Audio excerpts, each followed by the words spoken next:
The satellite images showed something terrifying.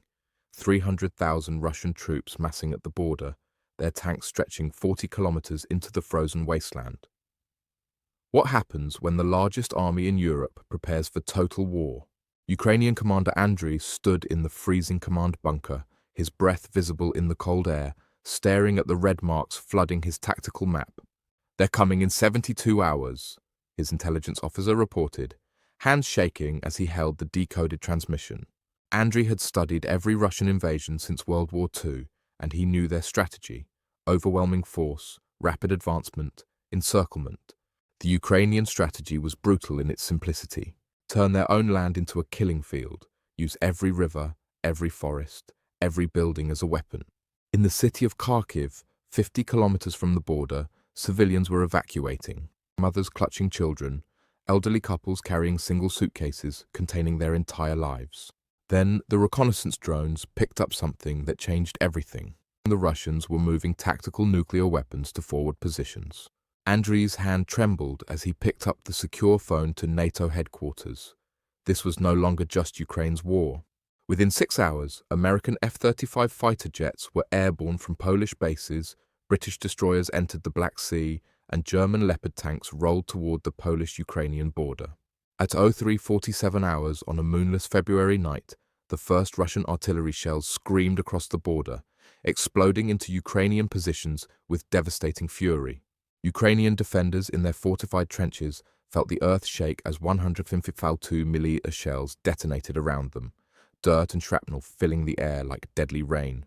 Russian tanks emerged from the darkness like metal monsters, their thermal sights scanning for targets, advancing in perfect formation toward the first Ukrainian defensive line. From hidden positions, Ukrainian Javelin missile teams locked onto the thermal signatures. Fire! And the night erupted with streaks of light as missiles arced toward their targets.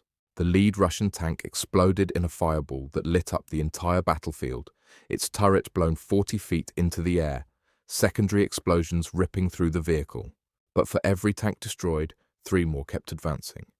The Russian doctrine was simple: overwhelm through sheer numbers until the enemy runs out of ammunition.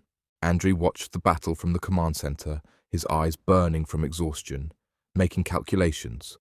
They had ammunition for maybe 48 hours of sustained fighting. Then his phone rang. It was the American general. Convoy of 500 supply trucks crossed into Poland 20 minutes ago. Javelins, Stingers, artillery shells. Hold the line for 36 more hours. Andriy made the hardest decision of his life. Order a tactical retreat from the first defensive line, draw the Russians deeper into the kill zone he had prepared. Ukrainian forces pulled back under covering fire, abandoning positions they had fortified for months, leaving behind sensors, mines, and pre-sighted artillery coordinates. The Russian forces, seeing the retreat, accelerated their advance. Commanders radioed back to Moscow. "Enemy is breaking. Recommend full exploitation of breakthrough." As 200 Russian vehicles pushed into the valley between 2 ridgelines, Andriy whispered the code word into his radio. "Hammer."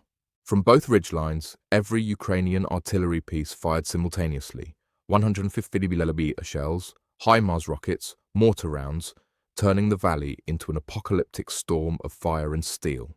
Russian vehicles erupted in chain reactions, ammunition cooking off, soldiers scrambling from burning metal coffins only to be cut down by pre-positioned machine gun fire. The battle lasted 72 hours before Russian forces withdrew beyond artillery range, leaving behind over 400 destroyed vehicles and thousands of casualties. Andriy stood in the morning light, looking at the burning landscape, knowing this was just the first battle. The war was far from over. NATO supply convoys rolled across the border in an endless stream: ammunition, weapons, humanitarian aid. The West had decided Ukraine would not fall. In Moscow, Russian military planners stared at casualty reports and revised maps. Their 3-day operation had failed before it even truly began. The war would continue for months, perhaps years, with advances and retreats, victories and losses on both sides. But in that first critical week of 2026, Ukraine proved something essential: that courage, strategy, and international support could stop even the largest army. Andriy returned to his command bunker, knowing tomorrow would bring new challenges, new battles, new impossible decisions. Because this is the reality of modern warfare.